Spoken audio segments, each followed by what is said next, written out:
Hi, welcome back to another tutorial by Gigi Kimmy. Today I'll be teaching you guys how to draw eyes, eyelashes, and eyebrows. First, we are going to start off with the basic outline of whatever angle you want to draw your eyes. After mapping out the outline, I like to begin with the eyebrows. The brush that I'm using in this video is the Dip Pen Hard Brush. The brush size depends on how big your canvas is, but for the opacity, I like to keep it under 50%, and then I like to draw small strokes of hair following the flow of the eyebrows and repeat until the eyebrows are full. And since we're doing eyebrows, don't forget that what you do on one side, you must do to the other side so that both are symmetrical. As you can see, I like to round off my inner corners.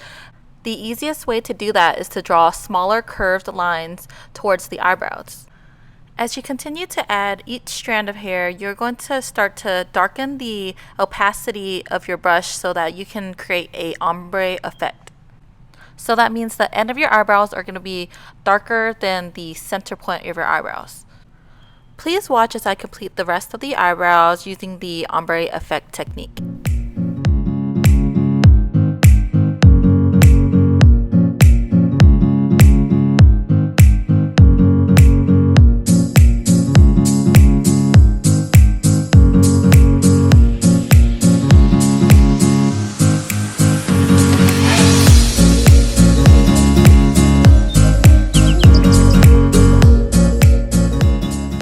And there we go, we are done with the eyebrows.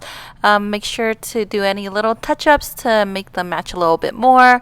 And keep in mind that my camera is making the eyebrows appear a lot darker. On your drawing, you're going to want to make sure that you can see more of the strands of eyebrow hair. Part 2, eyes. We are now going to be working on the detailings on the inside of the iris and go through the shading process.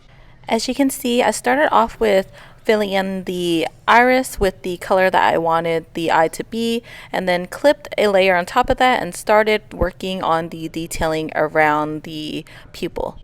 Then you'll want to grab a darker tone and repeat the process.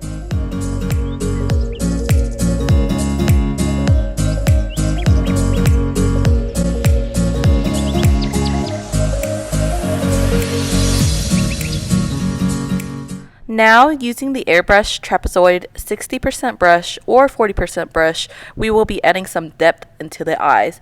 We're going to do this by lowering the capacity and creating a shadow-like effect as if the eyelid is creating a natural shadow on the iris. Next, you'll be drawing the eyeliner in the style that you prefer most. In my case, I like to draw the cat style eyeliner. Part 3, eyelashes. The first step of the eyelash process that I like to use is to map out where my longest strands of the eyelashes are going to be.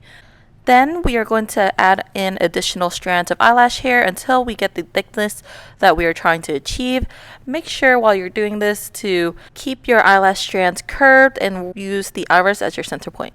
For these eyelashes, I am drawing a logo for a eyelash strip company, and they are wanting these eyelashes to be extremely thick. But feel free to continue this technique and fill in the eyelashes to the thickness that you most prefer.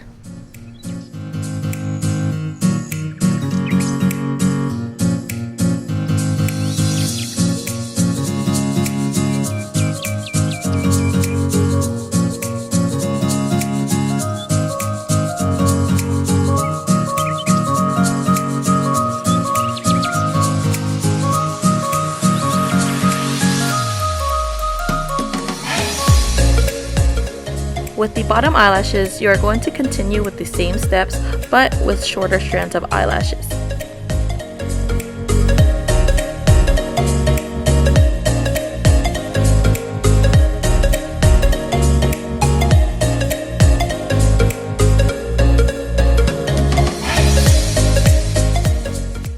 Step 4, detailing.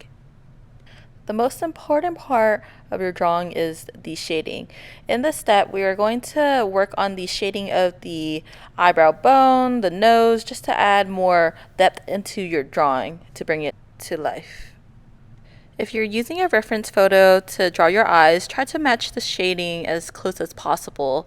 And of course, there's going to be mistakes you can erase and you're going to go back and forth. Just make sure you blend and continue to keep adding that depth until you like your results.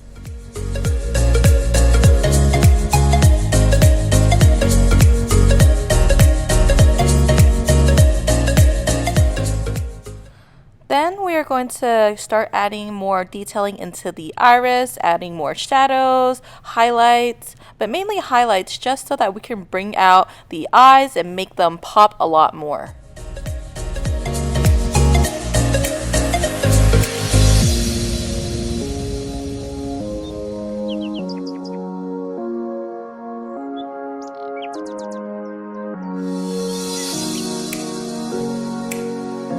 For the main highlights on the iris, to make that little glare in the eyes to bring your drawing to life, it really depends on your reference photo. If you're following a reference, try to follow how the highlight shines.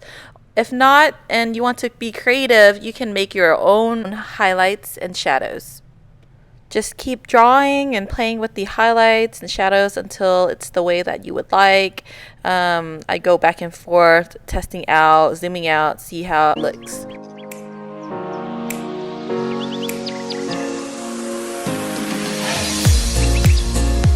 Once you've completed the highlights on one of the eyes, you're going to duplicate that layer and then drag that layer onto the other eye.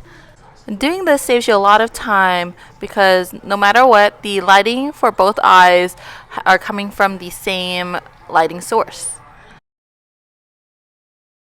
Before completing the highlights and shading on the face, I like to add the waterline to the eyes. This can be done in a light pink tone or gray.